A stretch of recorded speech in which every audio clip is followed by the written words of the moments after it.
예, 자, 좀 쉬셨어요?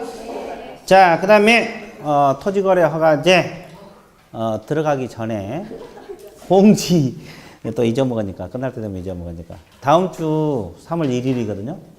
중개사법, 마지막 진도. 그러니까 결석하지 말라고. 주야 합반입니다, 주야 합반. 3월 1일 날, 빨간 날이잖아요. 화요일 날. 그래서 이거 주야 합반으로 마지막 진도 한 주 해야 끝나거든요. 이게 첫 진도가 아니라 마지막 진도예요. 이해됐어요? 네. 2월 달에 설을 한번 쉬어서 그래. 설 한번 쉬어서. 그래야지 3월 1일까지 해야 2월 달 4주가 나오거든요. 이해되셨어요? 그러니까 그때 주야 합반을 할 테니까 오전에 나와야 돼. 오후에 나오려 하지 말고. 그렇죠. 그때 결정하면 안 된다 이 말이에요. 네, 좋습니다. 자, 봐. 공지했다는데 아무도 모르네. 좋았어. 처음 들어봐? 저 뒤에 그냥 붙여놨는데 게시를 해놓으면 안 보니까, 사람들이. 안 보니까. 그래서 내가 이야기 한 거예요. 봐. 모르고 다 안 나올 거 아니에요, 또. 자, 하여튼 그렇습니다. 예, 그래서 마지막 진도 한 번 남았으니까. 왜냐면 다음 주에도 6문제가 나와요. 우리 실무 쪽에서는 아까도 얘기했지만 12문제가 나온다 그랬죠. 오늘 배운 게 6문제. 다음 주 배운 게 6문제. 적은 문제가 아니에요. 여러분들 보통 뭐 1시간에 3시간 강의, 3시간 반 해봤자 3문제 그 내용을 하거든요. 근데 실무 쪽은 6문제씩 들어가요. 6문제씩. 2배로 많이 들어가요. 그렇죠? 예, 근데 내가 왜 이 이야기를 하냐면, 자, 여러분들이 학원 수강 등록을 했잖아요. 1년 내에 이제 강의를 열심히 들어. 그리고 꼭 마지막 진도만 빠져. 그 1년 동안 거기 한 번도 못 듣고 강의, 시험 보러 간 사람도 있어. 또 그때만 빠져. 그리고 뒤에 뭐 경매도 나오고 뭐 이렇게 나오는데 한 번도 못 들고 시험 보러 가. 그냥 합격하겠냐고. 시험만 보러 가지. 그죠? 그래서 시험 문제는 전 범위 골고루 배정돼서 나와요. 출제자가 이 단원에 몇 문제 이렇게 골고루 배정돼서 나오기 때문에 전 범위가 다 시험에 나옵니다. 이해되셨어요? 예. 근데 이제 보통, 이제 3월부터 시작하면 또 앞에 열심히 해야지 그러고 앞에만 맨날 들어. 좀 뒤에 가면 또 느긋해하고 못 듣고 그러면 앞에만 잘 알아. 그렇죠. 그러지 말고, 전 범위를 다 들어야 돼. 이해됐어요? 그리고 결석하면 안 돼요. 이제 벌써 3월 돼버렸어요. 그죠? 뭐 벌써 3월이에요. 3, 4월 한 바퀴 돌고 5, 6월 두 바퀴 돌면 이제 문제풀이 들어가고 그래요. 그죠?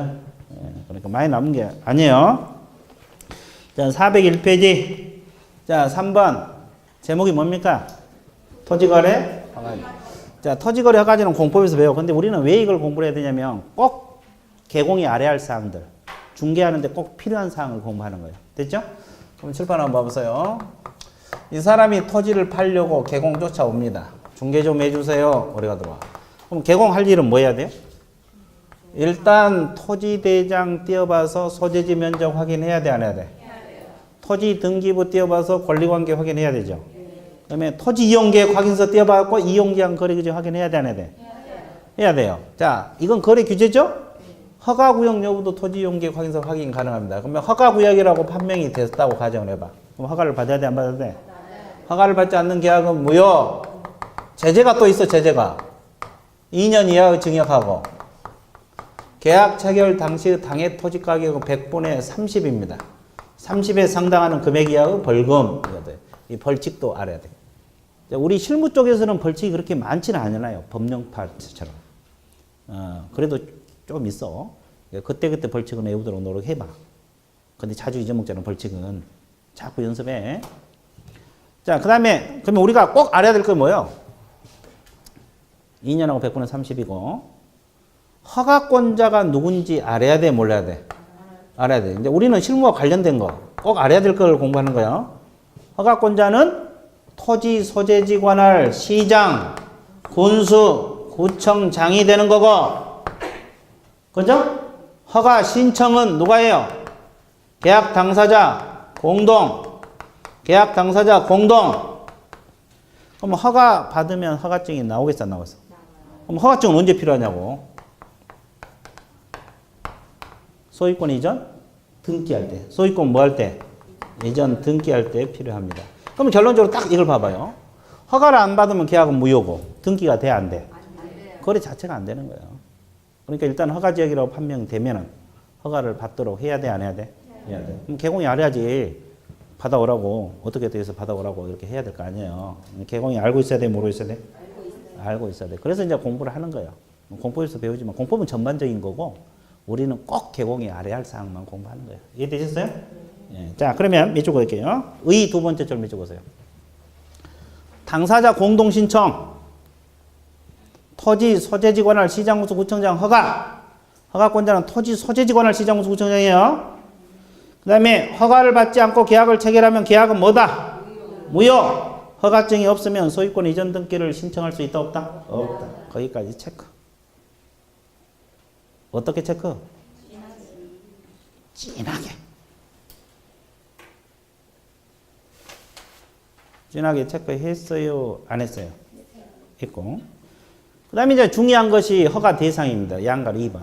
자, 칠판 봐보세요.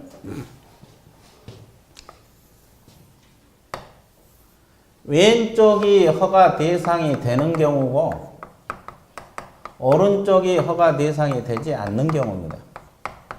허가 대상이 되는 것은 허가구역 내 모든 부동산이겠습니까? 토지만 되겠어요?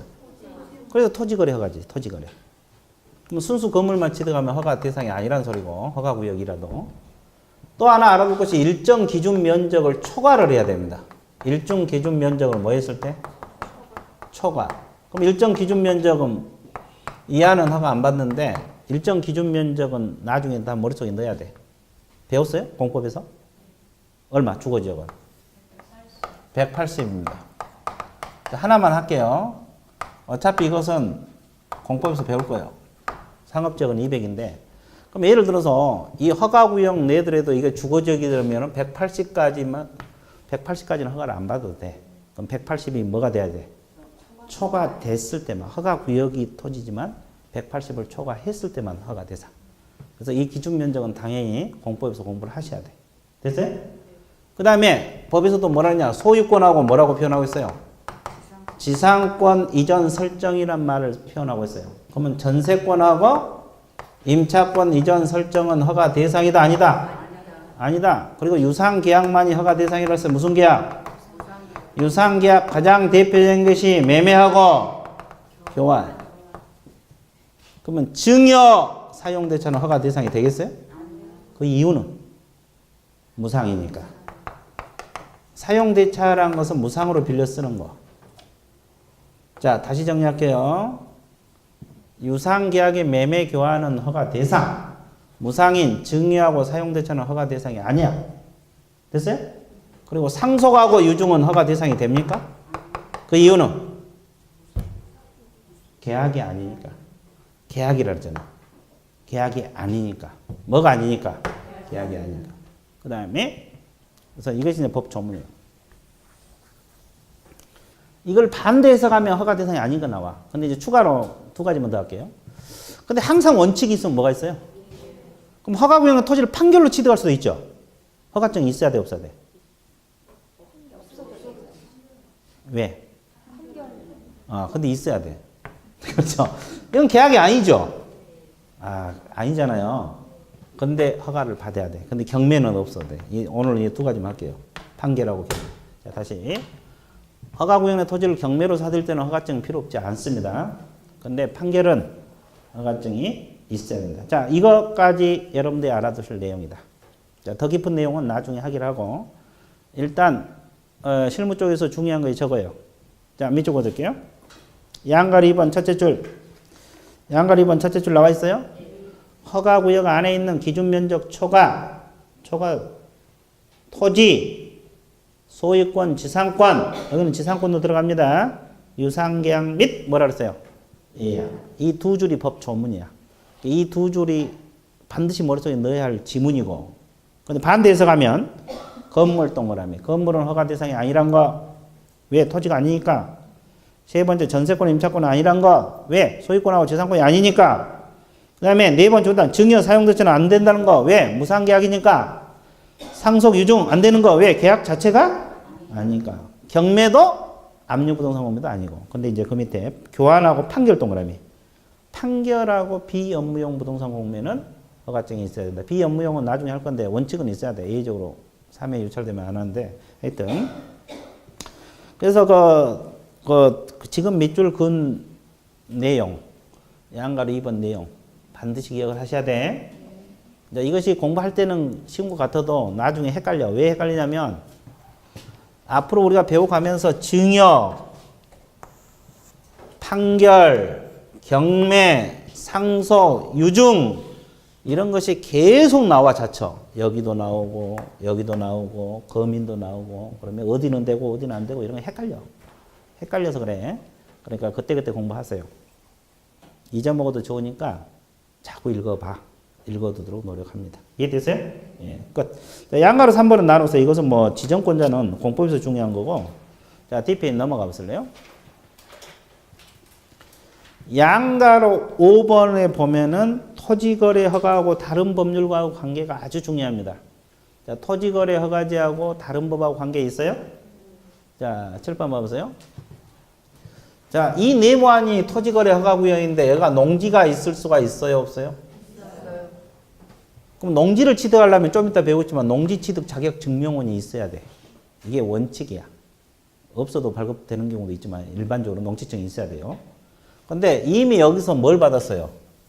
허가를 받았어, 안 받았어? 받았어요. 그럼 농지증을 발급받을 필요가 없다는 거지. 발급받은 것으로 의제가 돼버려. 자, 1번 밑에 보세요. 허가를 받으면 농지취득 자격증명원을 발급받은 것으로 본다, 안 본다? 본다. 이거 알아두셔야 되고. 2번. 허가를 받으면 거민을 받은 것으로 본다, 안 본다? 본다. 거민 의제. 세 번째. 허가를 받아도 부동산 거래 신고는 해야 됩니까? 안 해야 됩니까? 허가를 받아도 무조건 부동산 거래 신고를 해야 된다. 이 3번이 가장 중요한데 자주 틀려. 우리가 부동산 거래 신고는 아까 며칠이나 하라 그랬어요? 역시 사후 신고죠. 허가는 사전. 근데 관청이 똑같아요. 허가, 관청, 토지, 소재지, 시장군수, 구청장. 자, 그 부동산 거래 신고 관할청도 부동산 소재지, 시장군수, 구청장. 맞죠?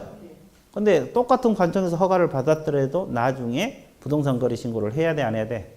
해야 됩니다. 허가는 사전에 받는 거고 부동산 거래 신고는 며칠이네? 60일. 뭔 10일? 60일. 헷갈리면 안 돼. 자, 그래서 그 다음에 양가로 6번 2년하고 100분의 30 체크하세요. 허가를 받지 않으면 2년하고 뭐다? 100분의 30. 됐어요?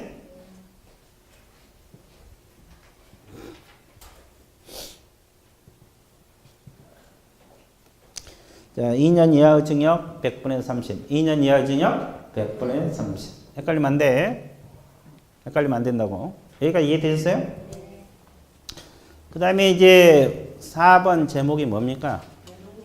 농지법상 거래규제라고 나옵니다. 무슨 법상? 농지법상 거래규제. 자, 농지법상 거래규제는 딱 두 가지를 우리 실무편에서 공부하면 돼요. 농지 소유 상한제하고 농지 소유 상한제하고 또 하나가 농지 취득 자격 증명제. 이 두 가지를 놓고 공부를 합니다. 자, 농지 소유 상한제하고 농지 취득 자격 증명제, 농지 소유 상한제하고 농지 취득 자격 증명제. 근데 그 전에 우리가 무슨 법을 공부하면 용어가 나오죠. 용어는 404페이지 딱 볼 필요 없고 우리가 이제 농지법을 공부하니까 최소한 농지 개념 좀 알고 넘어갈게요. 농지 개념만 공부하고 넘어갈게요. 나머지는 필요한 것만 보면 돼요. 자, 404페이지 맨 위에 농지 개념 나와 있죠. 농지가 뭐예요? 농지. 전답 과수원을 말합니다. 밑줄 보세요. 전답 과수원. 바다고 논하고 과수원이 농지다. 전답 과수원이 뭐다? 농지. 전답 과수원이 뭐다? 농지. 전답 과수원이 뭐다? 농지. 전답 과수원이 농지요. 그리고 그 밖에 법적 지목을 불문하고 농지, 실제로 농작물 경작지, 단연생 식물 재배주로 이용되는 토지 이런 게 농지다. 근데 제외되는 것이 세 가지 있죠? 초지법에 따라 조성된 초지, 지목이 전답 과손이 아닌 토지로서 농작물, 경작지, 다인지형 식물 재배를 계속한 이용 기간이 몇 년 미만? 3년 미만. 그리고 지목이 임야인 토지로서 형질을 변경하지 아니하고 다인지형 식물 재배지로 이용된 토지. 이런 건 제외되는 거 세 가지 한번 읽어두세요. 그래서 이제 복잡하면 일단 전답 과손이 농지다. 그 정도만 정리하세요. 전답 과손이 뭐다? 농지. 전답 과손이 뭐다? 농지. 일단 그 정도. 이제 농지 개념. 그래서 용어는 상식으로 알아두는 거고. 자, 우리가 알아둘 것은 딱 두 가지. 농지 소유 상한제. 거기 오른쪽 양가로 몇 번이에요? 제한 나와 있죠? 3번. 양가로 4번. 농지 취득 자격 증명제 있습니까? 이 4번. 이것이 이제 우리가 주로 실무에서 자주 출제가 되고 공부할 내용입니다. 이해됐어요? 자, 농지 소유 상한제는 딱 세 가지입니다. 거기 보면 상속 농지 중에서 농업 경영에 이용을 했다, 안 했다? 안 했다. 그러면 얼마까지? 10,000제곱미터 이내. 자, 상속 농지 중에서 농사를 지었어, 안 지었어? 얼마까지만? 만. 그래서 두 번째부터 만 체크하세요. 두 번째가 8년 이상 농사 짓다가 이농을 했어. 몇 년 이상? 8년 이상. 그러면 얼마까지? 만. 그리고 주말 체험 용농은 얼마까지? 1,000제곱미터 이내입니까? 미만입니까? 자, 여기는 미만 동그라미. 이내가 아니에요. 미만. 이내가 아니라 뭐다? 미만. 그러면 세대용 각자 1,000입니까? 전부 합산해서? 합산해서 1,000. 전부 동그라미. 전부 동그라미 쳤어요? 그러면 이걸 딱 세 글자로 줄여서 공부하는 방법. 만천. 자, 앞으로 농지소유 상한제로 10,000. 자, 10,000 그러면 돼요. 됐어요? 자, 그래서 상속 농지 중에서 농사를 안 지면 만까지. 8년 이상 농사 짓다가 이농한 경우도 얼마까지? 만까지. 주말 체험 용농은 얼마까지? 1,000 미만입니다. 미만. 그럼 부부 같으면 합산해서 1,000이에요. 각각 1,000이 아니라. 이해됐어요? 네, 이거 헷갈리면 안 된다. 그리고 세대원 전부란 말 동그라미. 자, 그래서 농지 소유 상한제 10,000 이렇게 정리하시고, 그 다음에 이제 우리가 또 뭐가 공부해야 돼요? 농지를 취득하려면 원칙적으로 농지 취득 자격 증명원이 있어야 돼, 없어야 돼? 이걸 줄여서 농, 치, 증 이렇게 하면 돼요. 줄여서. 자, 앞으로 이제 농지증 그렇게 표현할 거예요. 농지 취득 자격 증명 이렇게. 자, 그래서 가장 먼저 공부할 것이 의의하고 법적 성질 나와 있죠. 니은 체크하세요. 농지 취득 자격 증명은 농지를 취득한 자가 그 소유권 이전 등기를 신청할 때 첨부할 서류자. 소유권 이전 등기할 때 첨부할 서류란 말 밑줄. 뭐 할 때 필요한 서류다? 소유권 이전 등기. 그리고 세 번째 줄. 중간에 농지 취득 원인된 매매계약 효력 발생시키는 요건은 아니다. 그 질문 체크하세요. 자, 법률행위 효력 발생 요건은 아니에요. 물권 변동 효력 발생 요건이지. 법적 성질을 한번 봐주셔야 돼요. 그럼 밑줄 그어놨어요? 그 정도 해놓고 이제 뒷페이지 넘어갑니다. 그럼 이제 우리가 알아둘 것은 뭐냐? 농지 취득 자격 증명에서 가장 중요한 것이 동그라미 2번입니다. 이것을 반드시 기억을 하셔야 돼요. 실무 쪽에서 가장 중요하고 공법에서도 자주 나와 이거예요. 공법에서도 자주 나올 거고 중개 실무 쪽에서도 자주 나옵니다. 자, 그래서 하나씩 분석할게요. 왼쪽이 농지증을 요하는 거, 오른쪽이 농지증을 요하지 않는 거. 자, 이것은 여러분 교재 기억하고 니은입니다. 기억하고 니은 묶으세요. 그건 디귿부터 비읍까지. 기억하고 니은은 여러분 교재에 있잖아요. 기억하고 니은이 농지증 요하는 거. 디귿부터 비읍은 요한다, 요하지 않는다. 요하지 않는다. 그 책에서 그럼 묶어놨어요? 자, 묶어놓고 공부하세요. 동그라미 2번에서 기억 니은은 농지증을 요하는 것들이고 디귿부터 비읍은 요한 것이다, 요하지 않는 것이다. 요하지 않는 것. 자, 하나씩 분석 들어갈게요. 농지를 매매로 취득했을 때 농지증이 있어야 됩니까? 없어야 됩니까? 있어야 돼요. 교환은? 있어야 돼요. 증여는? 있어야 돼요. 자, 증여 동그라미.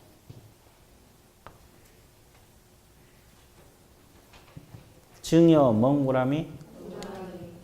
왜 내가 매매했다 동그라미 안 치고 증여했다 동그라미 칠할까? 허가하고 헷갈리니까. 아까 허가증은 증여는 필요가 없었죠. 무상이니까. 농지증은 증여도 있어야 돼, 없어야 돼? 계속 나와, 증여가. 허가제, 농지증, 거민, 외국인 토지법 계속 나온다고. 그래서 이제 어디는 있고 어디는 없다는 것을 반드시 비교를 해야 되니까 그래요. 그래서 읽을 때 뿐이고 시간 지나면 자꾸 잊어먹거든요. 그럼 판결은 농지증 있어야 돼, 없어야 돼? 경매도 있어야 돼요. 경매 동그라미.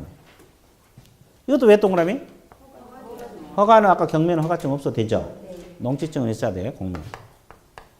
자, 여러분들 경매로 농지를 낙찰받을 때 언제까지 농지증을 제출해야 된다? 언제까지 제출해야 될까요? 경매 절차를 잘 모르니까 또 모르지.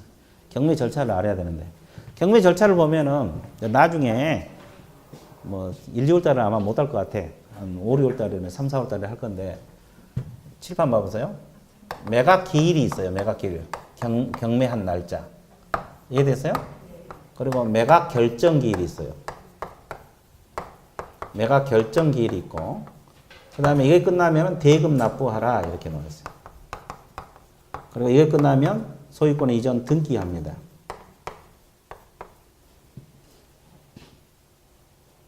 그러면 경매를 농지를 사들일 때 언제까지 농지증 제출할까? 이날일까, 이날일까, 이날일까, 이날일까. 자, 한번 찍어봐. 1, 2, 3, 4. 위로부터 1, 2, 3, 4. 4번 등기한 날. 또 2번 매각 결정 기일. 또 여기야 한번. 어차피 찍는 거야.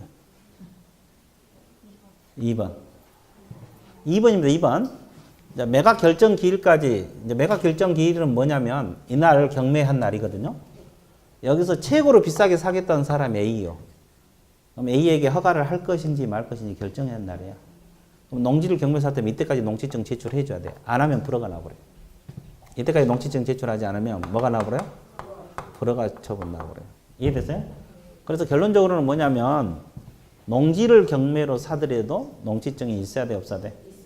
있어야 돼요. 그래서 이제 매각 결정 기일, 뭔 소리인지 모르지만 하여튼 매각 결정 기일이라고 적어봐. 매각 결정 기일까지 제출합니다. 언제까지 제출한다? 언제까지 제출한다? 매각 결정 기일까지 농지증을 제출해 줘야 돼. 저건 경매 절차 일부입니다. 경매 절차를 또 모르신 분이 태반일 거예요, 아마. 그렇죠? 경매 절차에서 매각 결정 기일까지 농지증을 제출해야만이 농지를 경매를 낙찰받을 수가 있어. 그럼 결국 농지증이 있어야 돼, 없어야 돼? 있어야 돼요. 자, 요하지 않는 거. 여러분 책 순서와 관계없이 들어갈게요. 상속. 자, 상속도 계속 나오고 있죠, 지금. 상속은 농지증 필요 없어. 근데 가로 안에 뭐라 그랬어요? 상속인에게 한 유증. 상속인에게 한 유증은 농지증이 필요가 있다, 없다? 없다, 그랬죠? 여기서 인에게 동그라미. 유증은 유증인데 상속권이 있는 자에 대한 유증은 농지증이 필요가 없어. 그럼 반대해서 가면 상속인이 아닌 자에 대한 유증은 농지증이 있어야 됩니까? 없어야 됩니까? 있어야 됩니다. 이렇게 유언에 증여를 유증이라 그래. 그러니까 여러분들에게 막내 아들이 상속권인데 그분에게 유증할 때는 농지증 없어도 돼. 근데 평소 돌봐주는 사람 있잖아요. 그 사람에게 유증하고 싶을 때는 농지증이 있어야 돼. 상속권이 없는 자에 대한 유증은 농지증이 있어야 돼. 그러니까 유증만 해놓고 가면 된다는 거야, 안 된다는 거야? 유증도 계속 나오잖아요, 지금. 그죠? 아까 토지거래 허가에서는 유증은 허가증 필요 없다 그랬죠? 계약이 아니니까. 그죠? 근데 여기서는 둘로 나눠져. 상속권이 있는 자에 대한 유증은 농지증이 없어도 되지만 상속권이 없는 자에 대한 유증은 농지증이 있어야 돼, 없어야 돼? 있어야 돼. 감 왔어요? 자, 그 다음에 농지 전용 협의 완료한 농지. 전용 협의 완료한 농지는 농지증이 없다고 지금 나왔을 거예요. 그럼 여기서 개념 잡을게요. 농지 전용이라는 뜻이 뭐예요? 농지만으로 쓴다는 거예요? 농지가 아닌 다른 용도로 쓴다는 거예요?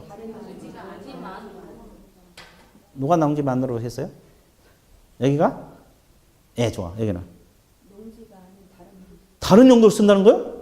뭐 다른 용도로 쓴다 그래도. 둘 중 하나겠죠.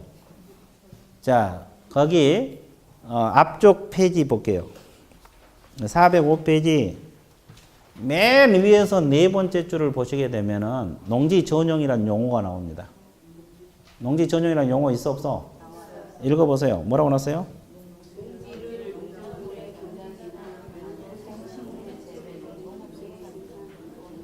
외의 용도란 말이 있어 없어? 거기 동그랗지. 그 말은 농지가 아닌 다른 용도로 쓴다 이 말이에요. 아까 전답과수원이 농지라 했잖아요. 농지가 아닌 다른 용도로 쓴다. 밭을 집질려면 택지로 용도 변경해야 될 거 아니에요. 다른 용도로 쓴다 이 말이에요. 전용. 협의 완료한 것은 농지증이 없어도 돼. 협의 완료. 그 다음에 담보농지는 없어도 된다 그랬죠? 거기 있습니까? 뭐 어디가 나와요? 비읍. 담보농지는 없어도 된다고 나와 있어. 근데 경매는 있어야 되잖아요. 그럼 그거 아니야? 담보농지는 없어도 되고 경매는 있어야 되고 그거 아니냐고. 담보농지는 뭐요? 돈 빌려주고 담보농지 잡고 그것도 돈 못 갚으면 경매 들어갈 건데 그거 아니냐고.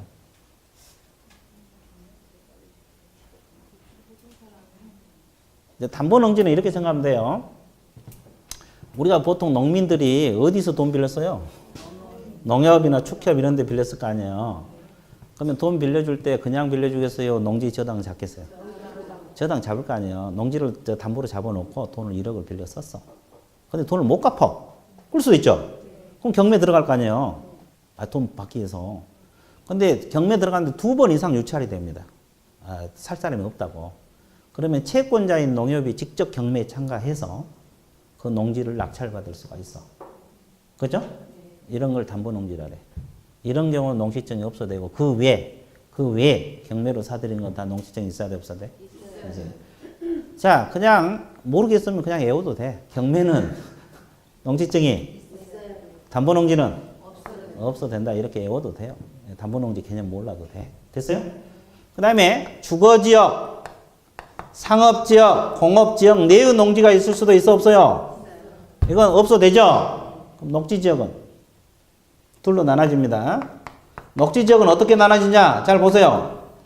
도시계획 사업으로 들어간 농지는 농지증이 없어도 돼. 도시계획 사업에 필요치 않는 것은 농지증이 있어야 돼. 이것이 여러분 교재 니은. 이거 디귿이야.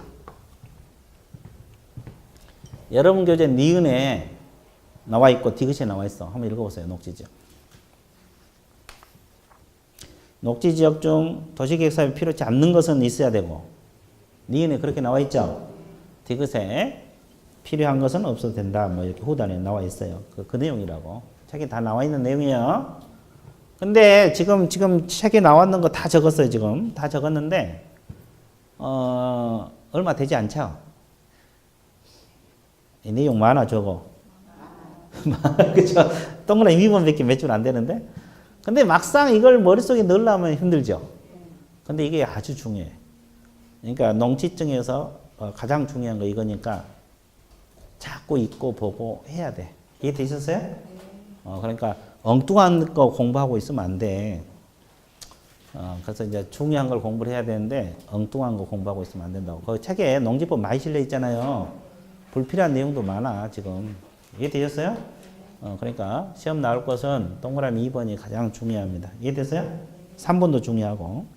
동그라미 3번은 칠판에 안 적고 바로 들어갈게요. 두 번째 줄 밑줄 그으세요. 농지증을 발급받으려면 농업경영계획서를 작성한다. 밑줄 그으세요. 뭘 작성해서? 농업경영계획서라고 있어요. 이걸 작성해서 누구에게 제출하라 했어요? 읍면장 동그라미. 시구 읍면장만 동그라미. 왜 읍면장에다 동그라미 칠할까요, 제가? 군수가 아니다. 군수 X라고 적었어요, 밑에다가. 읍면장 밑에 군수 X. 우리가 공부하다 보면 대부분 시장, 군수, 구청장이 나오죠? 시장, 군수, 구청장이 나와. 근데 여기서는 군수가 아니라 뭐다? 읍면장이 나온다. 시험에 15회 때 여러분 시험 봤어요? 15회 때? 15회 때 공인중개사 시험 봤냐고. 지금 여러분 몇 회입니까? 27회잖아요. 15회 때 시장군수 구청장에게 농지증 발급을 신청한다. 이렇게 출제가 됐어. 맞아, 틀려? 틀려. 아니, 대부분 공부하다 보면 시장군수 구청장이 나오지 읍면장 거의 안 나오잖아요. 근데 농지증은 시구 읍면장이에요. 읍면장 이거 신경 안 쓰면 절대 시험 볼 때 안 보여. 신경을 써야 돼요. 그래서 내가 자꾸 동그라미 쳐라 강조를 하는 거예요. 이해되셨어요? 그 다음에 근데 그러면 이렇게 시구 읍면장 신청 들어갔잖아. 농지지 발급해달라고. 그럼 며칠 이내 발급? 4일. 두 번째 줄 몇 줄? 4일 이내 발급인데 가로 안에 농업 경영 계획서를 작성하지 않는 경우는 2일이야. 농업 경영 계획서가 면제된 경우는 며칠? 그럼 어떤 경우 농업 경영 계획서가 면제되냐? 디귿 나와 있죠? 시험 연구 실습지 목적 농지 취득, 주말 체험 영농, 전용 허가나 전용 신고 이 세 가지인데 자 억지로 외우지 말고 A는 시험 연구 실습지는 대학에서 연구 목적으로 농지를 취득할 수도 있죠. 그건 농사 목적이요, 연구 목적이요. 그러니까 농업 경영 계획서는 필요 없어. 근데 농지증은 있어야 돼. 지금 현재 농지니까. 됐어요? 주말 체험 영농도 마찬가지. 아까 전용이란 말은 농지가 아닌 다른 용도로 쓴다고 이미 허가를 받았죠. 그런 경우도 농지증은 있어야 되는데 경영 계획서가 면제돼. 그래서 여기 또 구별해야 돼요. 농지 전용 협의 완료는 없어도 된다고 했죠? 그럼 농지 전용 허가는 있어야 되는 거예요. 있어야 되는데 뭐가 면제된다는 거예요? 농업 경영 계획서가 면제된다는 거예요. 농지 전용 허가는 농지증이 있어야 되고 농지 전용 협의 완료는 없어도 됩니다. 자, 이것도 잘 구별해야 돼. 그죠? 협의 완료는 관공서 생각하면 돼. 관공서들이 밭에다가 건물 지으려면 농지 관련 부서에다가 건물 지을 테니까 협의 좀 해달라. 승낙 좀 해달라. 그래서 승낙 받으면 농지증 없어도 되고 개인들이 밭에다가 집 지으려면 택지로 용도 변경해야 될 거 아니에요. 그때는 전용 허가를 받을 때는 농지증이 있어야 된다 이 말이에요. 이해됐어요? 그래서 이제 그것만 좀 주의해 주면 돼요. 자, 이거 몇 줄 안 되지만 머릿속에 넣을 것은 되게 많죠? 많아, 적어? 많아. 몇 줄 안 되지만 되게 많아. 근데 이런 걸 공부해야 돼. 엉뚱한 거, 시험 나오지 않을 거 공부하면 안 되고. 다시 정리할게요. 농지를 매매, 교환, 증여, 농지증이 있어야 돼, 없어야 돼? 있어요. 특히 증여, 허가하고 잘 구별해야 되고, 판결도 있어야 되고, 경매도 있어야 돼.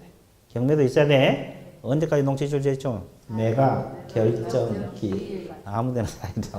자, 그렇죠. 그럼 요하지 않는 거 상속은 필요 없어. 그럼 상속 인에게 한 요증도 필요가 없어. 근데 상속권이 없는 자에 대한 요증은 필요합니다. 농지 전용 협의 완료한 농지는 필요가 없어. 근데 농지 전용 허가나 신고는 있어야 되고. 이해됐어요? 담보 농지는 없어도 돼. 근데 경매는 있어야 돼.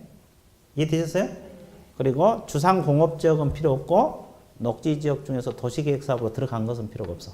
그럼 도시계획사업에 들어가지 않는 것은 필요하다. 자, 그거 4일 이내 발급한다는 거. 시구 읍면장에게 발급을 신청한다는 거. 이해됐어요? 예, 그런 거 좀 정리를 해 주시면 되겠어요. 그러면 동그라미 4번 볼 필요 없고 양가로 5번, 6번, 7번 이런 것은 나중에 필요하면 3, 4월 달에 조금 언급할 거예요. 그래서 이제 일단 중요한 것은 다 끝났어요. 지금 1, 2월 달에 발급 기관이랄지 발급 절차랄지 대상이 되는 건 다 끝났어요. 중요한 건 끝났어요. 이해됐어요? 예. 나머지 부족한 것은 나중에 보기로 하고. 자, 409페이지로 넘어갑니다. 409페이지 뭐가 나와요? 외국인 토지법. 아까 내가 이야기했죠? 이것은 매년 출제가 된다고 했어요? 안 된다고 했어요? 그러니까 무조건 공부해야 돼. 무조건 공부를 해야 되고. 왜 그러면 우리가 외국인 토지법을 배워야 돼? 외국인이 우리나라 토지를 사러 온 경우가 발생할 수 있어, 없어? 그러면 개공이 외국인 토지법을 설명해야 돼, 안 해야 돼? 해야 돼요. 외국인들이 우리나라 법을 어떻게 알겠어요? 그렇죠? 이 사람이 설명해야 될 거 아니에요. 그래서 이제 공부를 하는 거야. 그럼 이제 여기서 외국인 토지법을 공부하기 전에 알아둘 것부터 정리 드릴게요. 외국인 토지법에서 가장 먼저 공부할 것이 외국인 개념부터 잡을게요. 외국인이 뭘까? 그렇지. 외국인이 아닌 사람 외국인이죠. 내국인이 아닌 사람 외국인이죠. 우리나라 국적을 보유하고 있지 아니한 개인을 뭐라 그래? 대한민국 국적을 보유하고 있지 아니한 개인을 외국인이라 그래. 그러니까 피부 색깔로 따진 게 아니라 국적으로 따져요. 그럼 잘 봐봐. 그럼 이건 외국인가 보세요. 여러분들이 미국 국적을 취득했어. 예를 들어서. 근데 우리나라 국적이 아직 상실이 안 됐어. 그럼 일시적으로 이주 국적 상태거든. 그죠? 그러면 아직 우리나라 국적이 상실이 안 된 상태에서 외국 국적을 취득했어. 그러면 외국인으로 볼까 안 볼까? 애국인으로 보면 애국인 토지법 이걸 적용하고 애국인으로 보지 않으면 이 법을 적용하지 않아. 볼까 안 볼까요? 본다. 책에 써 있죠? 예, 써 있어. 자, 밑줄 한번 그어드릴게요. 봅니다. 자, 양가로 2번을 먼저 밑줄 볼게요. 애국인 정의 나와 있어요? 1번만 체크하세요. 그 2, 3, 4, 5는 나중에 여러분 읽어보시고. 대한민국 국적을 보유하고 있지 아니한 개인. 이게 애국인인데 기역, 니은 묶으면서 읽으세요. 기역이 애국 국적을 취득한 순간 애국인이다 그런 뜻이고. 체크했어요? 어떻게? 진하게.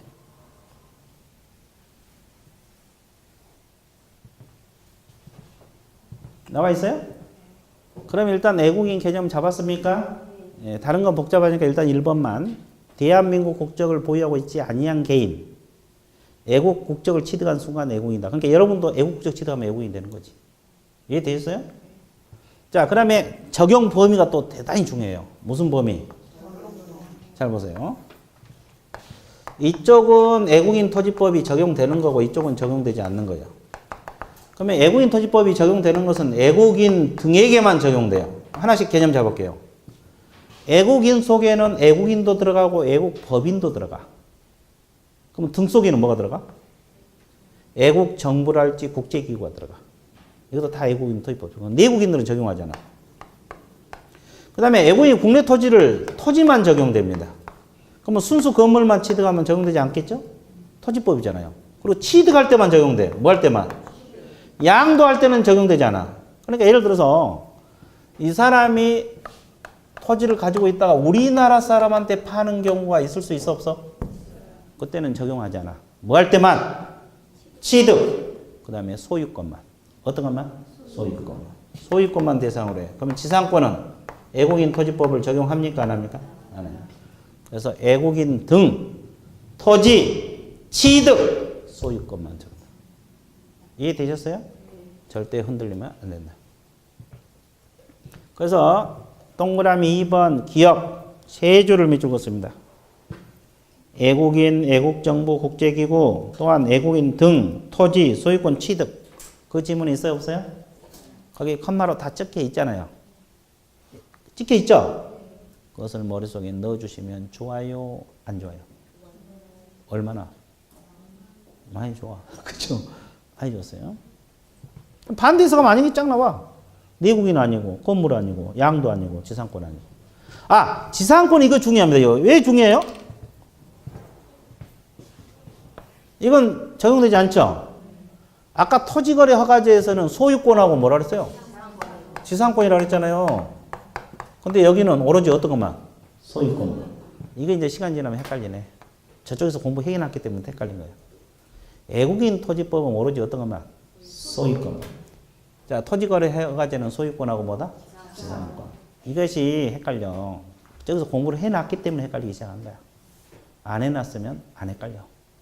이해되셨어요? 네, 반드시요. 뭔 뜻이? 반드시. 그 다음에 이제 애국인 토지법 주 내용이 자, TP에 넘겨보세요. 뭐 상호주의는 한번 읽어보면 되고 양가로 4번하고 양가로 5번이 주 내용입니다. 양가로 4번이 뭐요? 신고 있고 5번이 허가. 이건 이제 애국인 토지법 주 내용이거든요. 자, 신고는 자 적어볼게요. 계약을 원인으로 토지를 취득했다. 뭘 원인으로? 계약을 원인으로 취득하면 시장, 군수, 구청장에게 신고를 해야 돼. 며칠이네? 60일인데 시점도 대단히 중요합니다. 언제부터 60일? 계약 체결일 1을 기준으로 한다. 이거 중요하고 60일 중요한다. 그러면 계약은 매매가 가장 대표적인 계약이 맞죠? 그러면 증여는 계약이겠습니까? 계약이 아니에요. 계약입니다. 60일이요. 증여도 60일. 이걸 내가 왜 강조하냐면 수험생들이 자꾸 틀려. 계약 그러면 다 맞힌대. 증여 그러니까 다 틀려나가더라고. 그래서 내가 강조를 하는 거예요. 그래서 거기 계약 원인 제목 밑에다가 뭐라고 적어놔? 증여 적으세요. 그 제목에 계약 원인 나와 있죠? 계약에 의한 토지 취득 나와 있잖아요. 그 밑에다 증여 적으세요. 증여도 60일이에요. 증여도 60일. 증여 계약이잖아요. 이해됐어요? 좋아. 그리고 계약일로부터 60일 밑줄. 계약일로부터 60일 밑줄. 계약일로부터 며칠?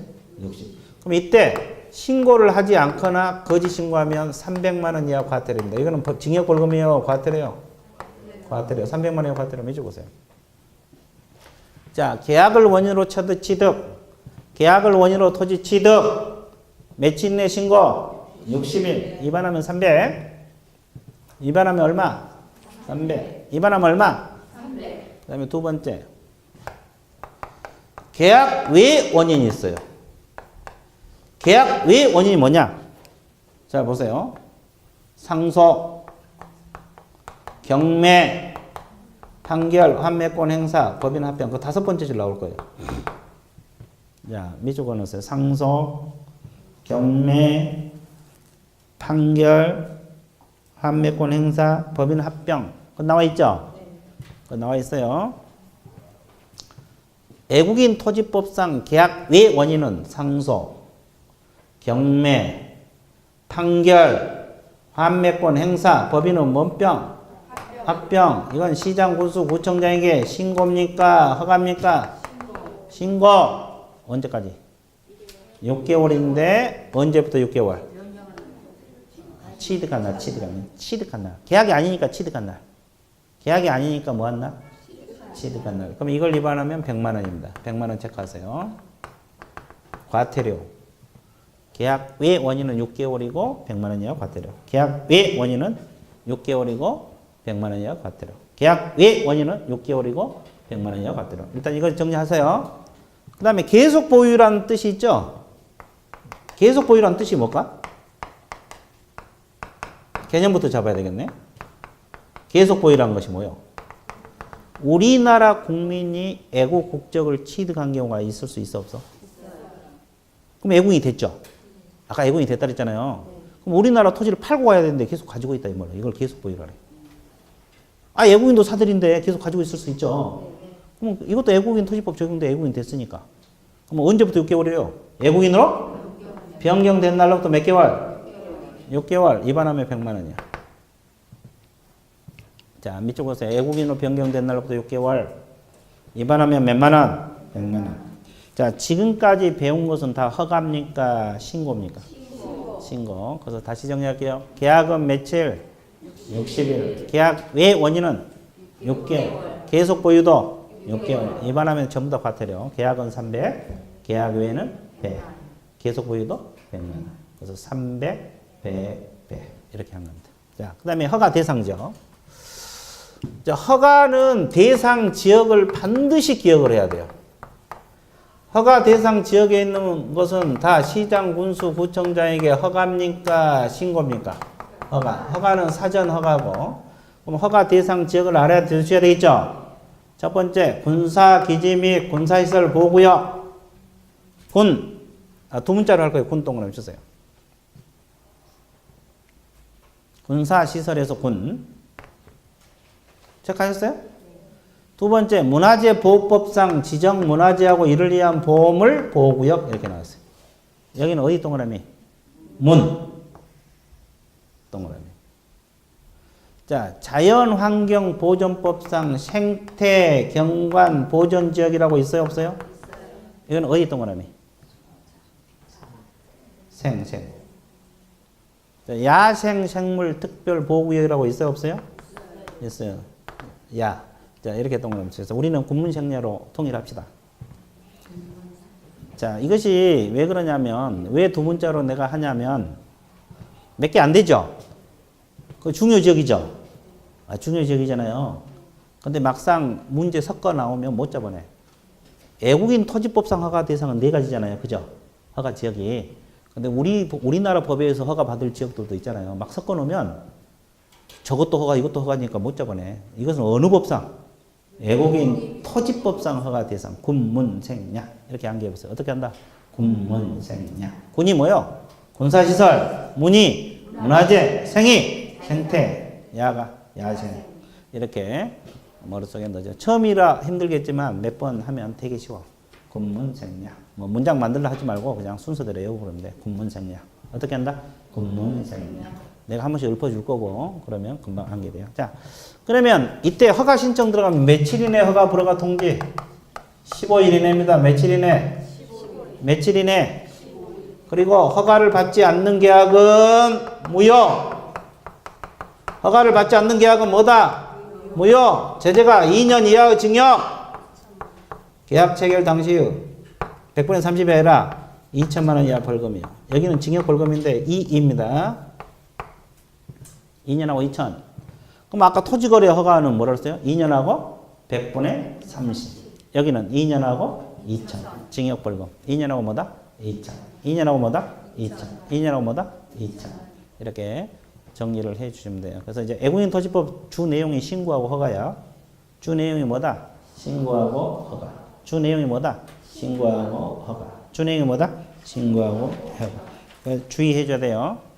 잘 정리를 하시면 돼요. 그래서 이제 나머지 더 깊은 내용은 나중에 할 거예요. 왜냐면 애국인 토지법은 매년 출제가 된다고 했어요? 안 된다고 했어요? 그래서 이건 얕게 공부해갖고는 나중에 문제 못 맞출 수도 있어요. 그래서 책이 안 나온 것까지 공부를 하셔야 돼, 이것은. 다른 건 몰라도 애국인 토지법은 매년 출제가 되기 때문에 똑같은 내용을 출제할 수가 없잖아요. 출제자가 똑같은 문제는 출제를 못해. 문장을 바꾸든지 하여튼 뭘 바꿔야지. 그래서 좀 깊게 공부할 필요가 있어요. 이해됐어요? 그러니까 책이 안 나온 것까지 공부해야 되거든요. 그래서 애국인 토지법 나중에 부족한 것은 3, 4월달, 5, 6월달 가면서 보충할 거예요. 이해됐어요? 근데 지금 단계에서는 지금 저 정도만 하세요. 애국인 토지법 적용 범위하고 신고 허가 저 내용. 이해되셨어요? 예, 그래 놓으면 1, 2월 달에 그 정도 해 놓으면 나중에 충분합니다. 자, 그 다음에 여기까지 조사 끝났어요. 이제 중요한 건 다 끝났어요. 자, 이건 이제 다 조사해야지 집에 간다 그랬죠? 그죠? 뭐 한 새벽 3시, 아니, 오후 3시까지 하려고 했더니 제때 끝날 것 같아. 자, 한번 적으세요. 뭐 어제도 3시까지 했다며. 그랬죠? 그럼 밥도 안 먹고 계속 했어요? 어이구, 좀 고생했네. 그렇죠? 좋았어요. 자, 그러면 7번 보세요. 상태 조사를 해야 되는데, 이 상태 입지 환경 조건 있죠? 상태는 그 내외부 상태란 말이 있어요, 없어요? 있어요. 자, 두 번째 줄 후단 벽면 동그라미. 마지막 도색 도배 동그라미. 자, 벽면 균열 있냐, 도색 도배 필요하느냐 조사해야 돼, 안 해야 돼? 그럼 이거 어떻게 조사해야 돼? 아니, 현장 조사가 아니에요. 자료 요구 적었어요. 자료 요구. 매도 의뢰인에게 물어봐서 조사한 거. 의뢰인을 통해서. 상태 자료 요구. 우리가 법에서 벽수 일로해서 벽이잖아요. 벽. 이해됐어요? 의뢰인에게 물어보는 거 거주자가 잘 알 거 아니에요. 자, 뒷페이지. 각종 시설 상태란 말이 있습니까? 없습니까? 자, 수도 동그라미. 그럼 수도는 뭘 조사해야 돼? 파손 여부, 수량, 물 잘 나오는 거 이거 조사해야 될 거 아니에요. 단어만 체크하면 뭔 소리인지 알아, 뭐가. 전기 동그라미. 전기는 뭘 조사해야 돼요? 조명시설 작동 상태. 그죠? 자, 가스 동그라미. 가스는 뭘 조사해야 돼? 도시가스는 아니냐 이런 거 조사해야 하고 누출 여부 이런 거 조사해야 돼요. 그죠? 그 다음에 열 공급, 아니 소방 동그라미. 소방은 뭘 조사해야 돼? 소화기 갖췄느냐, 소방시설 갖췄느냐 이런 거. 그다음에 열 공급 동그라미. 뭘 조사해야 돼요? 중앙난방이냐, 개별난방이냐 조사해야 될 거 아니에요. 그 다음에 승강기 있냐 없냐고 작동 상태. 승강기는 있냐 없냐 조사하고 작동 상태 조사해야 되겠죠. 그리고 6번 중간에 보면 뭐가 나와요? 배수 상태, 베란다, 욕실, 물 잘 나오나 안 나오나 조사해야 됩니까? 안 해야 됩니까? 이걸 조사하는 거예요. 그럼 이걸 어떻게 조사해야 돼? 수도, 전기, 가스, 소방, 열공급, 승강기, 배수 어떻게 조사해야 돼요? 자, 자료 요구라고 또 적어. 벽수 이래서 수잖아요. 수도에서 수. 자료 요구. 그러면 수도 파손 여부, 전기 교찰사항은 거주자인 의뢰인 잘 알아 몰라? 자료 요구사항. 안 가르쳐주면 이제 현장조사 병행해야 되고 일단은 자료 요구. 적었어요? 그 다음에 2번 제목이 뭐예요? 입지 조건하고 등 그랬죠. 양가로 1번, 2번 묶으세요. 도로 및 대중교통사의 연계성, 시장 학교 근접성 나와 있어요? 양가로 1번하고 2번 묶었어요. 뭐라고 적어? 아니, 입지 조건이라고. 도로, 대중교통, 시장, 학교는 입지 조건을 말하는 거예요. 그러면 도로, 물건에 접해 있는 도로, 이면도로, 대중교통, 버스, 지하철 연계되느냐? 학교, 초등고, 초중고, 학교명, 소요, 시간. 이런 거 다 조사해야 돼, 안 해야 돼? 또 백화점, 할인 매장 뭐 조사해야 되는데 이것은 입지 조건이라래. 양가로 1번하고 2번을 뭐라래? 입지 조건. 이건 어떻게 조사해? 현장인데 개공이 직접 조사 이렇게 적어 놓으세요. 개공이 직접 조사. 그 말은 현장 조사한다는 건데 개공이 직접 조사 이렇게 적으세요. 입지 조건은 자료 요구사항이 아니에요. 왜 자료 요구사항이 아니겠어요? 도로 대중교통은 거주자에게 물어본 게 아니라 주변 조사하면 돼, 안 돼? 그러니까 이건 개공이 직접 조사예요. 근데 수도 파손된 건 거주자한테 알아봐야지. 그잖아요. 그래서 자료 요구사항이고. 그러니까 생각을 해도 대충 나와. 그러니까 억지로 외우려 하지 말고. 생각하면서 외우세요. 자, 그 다음에 양가로 3번. 일조, 소음, 진동. 일조량 맞냐? 소음 있냐, 없냐? 진동 있냐, 없냐? 이건 뭘로 조사해? 자료 요구 적어. 벽수 1이잖아요. 1. 벽수 1에서 1. 자료 요구라고 적으세요. 자료 요구사항. 의뢰인을 통해서 물어봐서 조사한 거. 근데 그 환경 조건에서 두 번째 줄 후단 세 번째 줄 1km 이내의 무슨 시설? 비선호 시설이란 말이 있어 없어?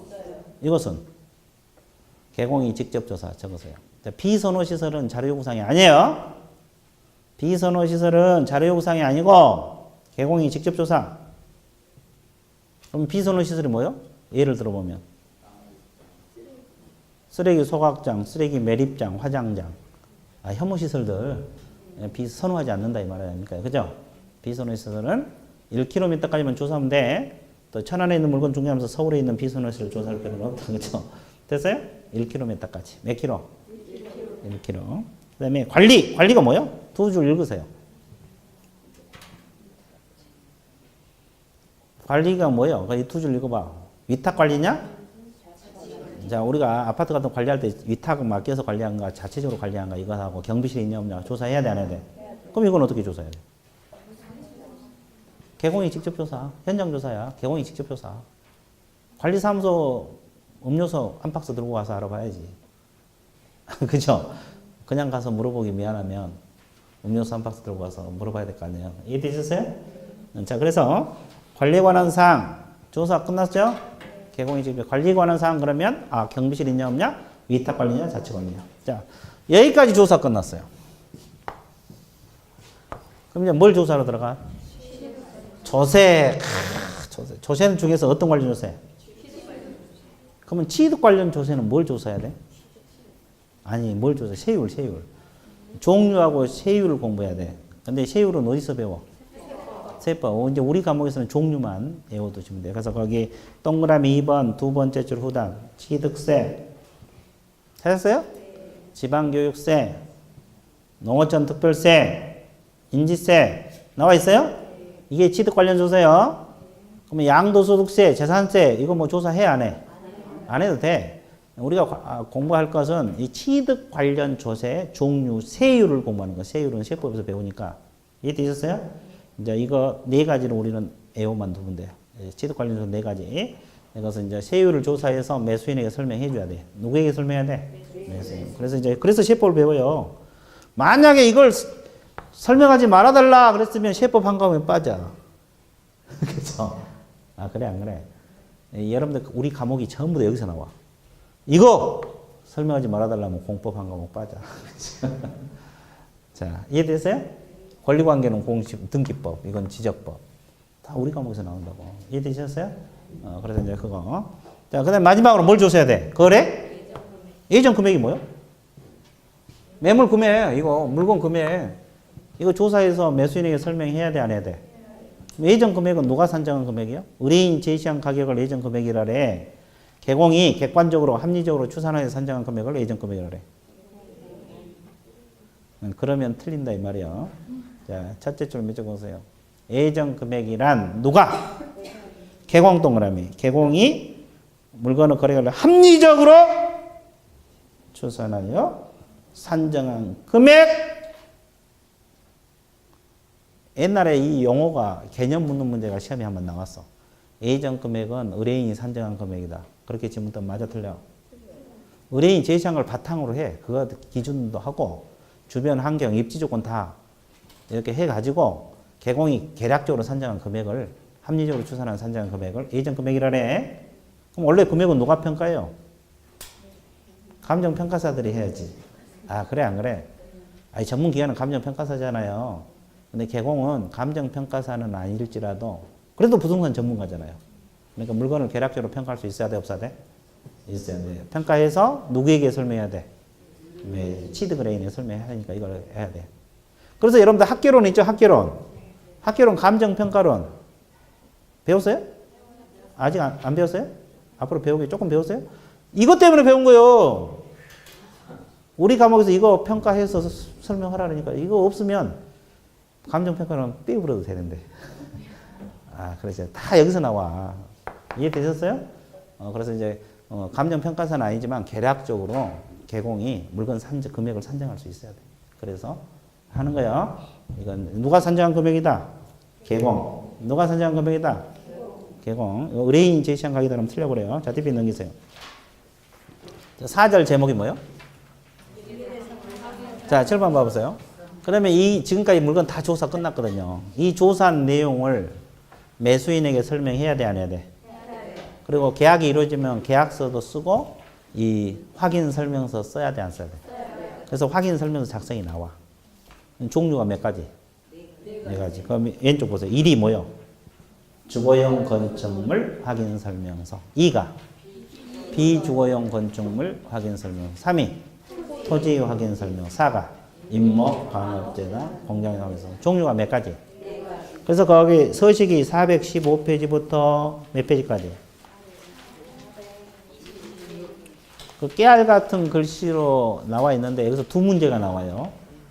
그럼 이 서식을 달달달 외워야 돼? 못 외워야 돼? 외워야지 두 문제를 풀 수 있어.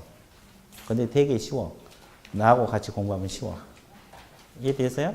그래서 이건 지금 공부할 단계가 아니고 5, 6월 달에 할 거예요. 10월 달에 시험이니까 5, 6월 달에도 조금만 하는 거예요. 이해되세요? 물론 시간 나면 4월 달에도 일부 할 거예요. 4월 달에도 일부 할 건데 5, 6월 달에 해도 늦지 않아. 그리고 7, 8월 달에 문제풀이 연습하면 이거 되게 쉬워. 그래서 내가 어떻게 하면 쉽게 가르칠까 연구를 했어요. 가르치는 방법을 연구했다고 절에서 3년간 연구해서 여러분들은 한 30분이면 끝나. 이해됐어요? 네, 근데 지금 하면 30분이 더 걸려. 지금 공부가 덜 돼서 공부 좀 된 다음에 하면 금방 끝나요. 이해됐어요? 그러니까 이것은 서서히 할 거니까 그렇게 알아두시고 근데 공부는 해야 돼. 그래서 서서히 할 거예요. 3, 4월 달에 일부 할 거고 5, 6월 달에 마칠 거예요. 그래서 오늘 물건 조사는 다 끝났으니까 오늘 진도는 여기까지 할 거예요. 이해돼서요? 그리고 이제 다음 주에 3월 1일 날 만세를 부르더라도 여기 와서 부릅시다. 그렇죠. 3.1절 만세 부르더라도 여기 와서 불러야 되고 나머지 뒷부분 있죠? 끝까지 해야 되는데 여기서 6문제가 나와요. 그러니까 수업 빠지면 됩니까? 안 됩니까? 안 되고 민사특별법 내용들이야. 어차피 여러분들 1차 공부하신 분들 계시죠? 민사특별법이 다 주 내용이에요. 다음 주는 민법 관련 내용들이 주 내용이에요. 이해되셨어요? 그러니까 수업 빠지면 안 되고 마지막까지 잘 정리하시고 다 못해요. 다음 주에. 그래서 기본적인 것만 할 거예요.